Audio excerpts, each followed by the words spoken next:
Hi there, this is a little video just showing how I clean out my airbrush after a spraying session. That's not after every coat of paint that's gone through it, just after a session of spraying, so I could have used 2 or 3 different colours. In this video I'll be showing you how to clean after using enamel paints. I will be cleaning out the brush with turpentine substitute. You can use white spirit or you can use enamel thinners.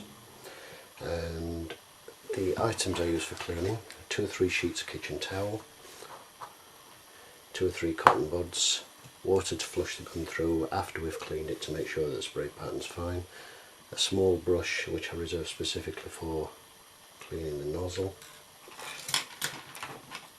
a pot in which to put the nozzle components, and a pot in which to spray the excess.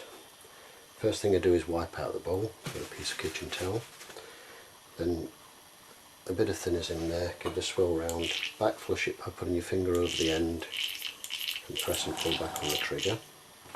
Tip out the excess into the bowl and spray that through. Give the bowl another wipe. Do this until the bowl's fairly clean and free of debris. This normally takes 2 or 3 bits of thinner. Now you only need a very small amount. I'll try and show you here. Actually put too much in there. Just enough basically to cover the bowl at the bottom of your brush there. Now strictly speaking, as you do this you should be wearing a face mask, which I'm not doing at this particular moment in time because I'm talking to you. But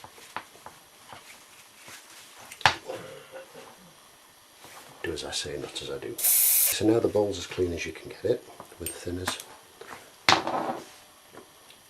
We strip the brush, so the rear portion comes off first. Draw the needle back a short way, tighten up the choke and undo the fan portion at the front, followed by the section behind that covers the nozzle. Put that in there. And then we take the little spanner that's provided and undo the nozzle itself.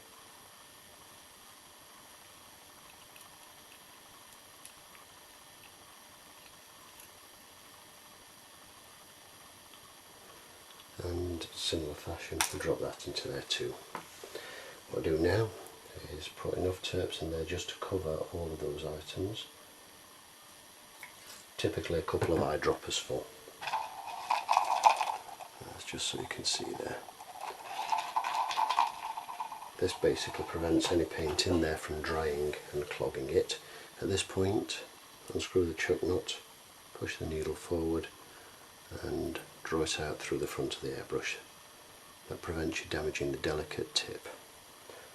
Pop that down there out of the way for the moment. What I do now is another drop of terps in there.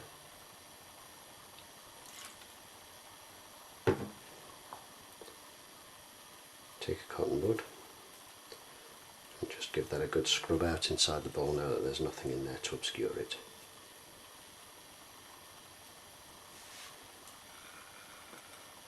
Allow that to run out of the nozzle. Give the front nozzle a good clean as well. And use the dry end of the cotton bud to soak up the excess. And the next thing I do is, with a bit of thinners on the kitchen towel,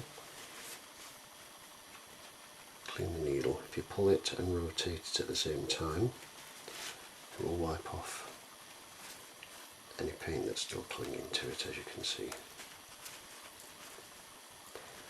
Be careful as you're doing this not to bend the tip, and once you've cleaned it that way, pull it through the other way to make sure that you've got any residue that's left behind.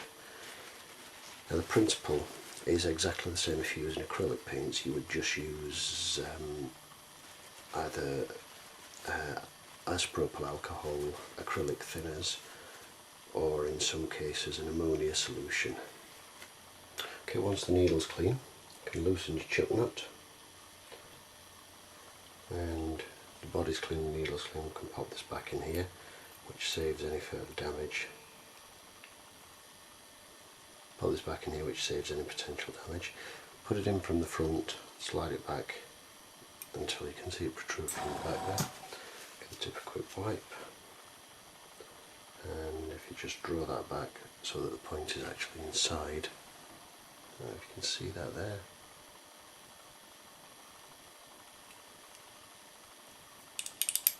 And then that's protected for when you put the nozzle back on. Next step is to get your brush. Have a dig about in there, and you find the nozzle which has been sitting in there soaking nicely in the thinners.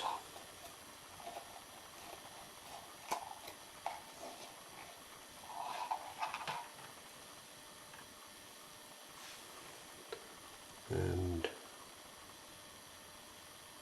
basically what we're doing here is poking the bristles straight through this fine little nozzle. Once you've given it a clean, just to give it a blow through from the pointy end, and then have a quick look at a light and see that you've got a nice bright pinhole.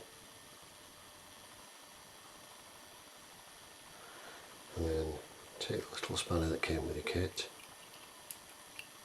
put it onto the flats, and just using the pressure of your finger like so,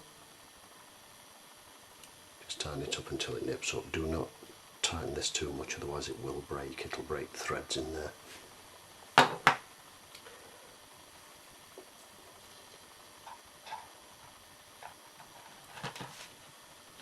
Next item to be cleaned is this nozzle here,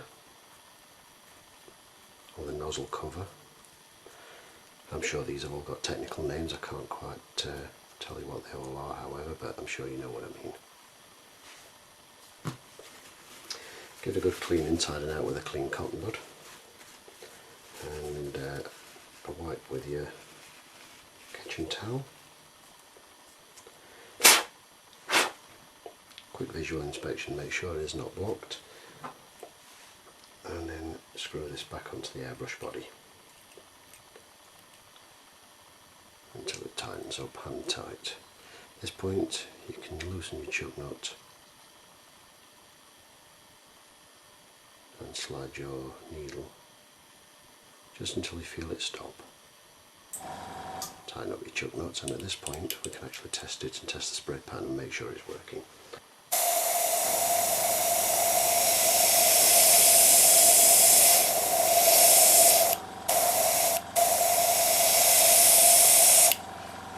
We then use the same cotton bud to clean this bit.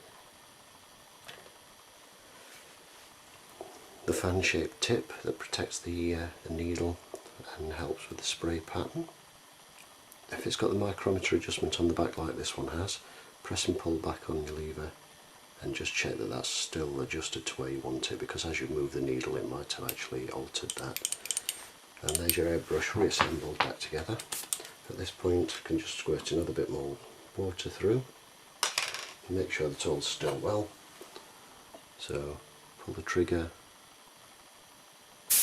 make sure there are no air bubbles, and then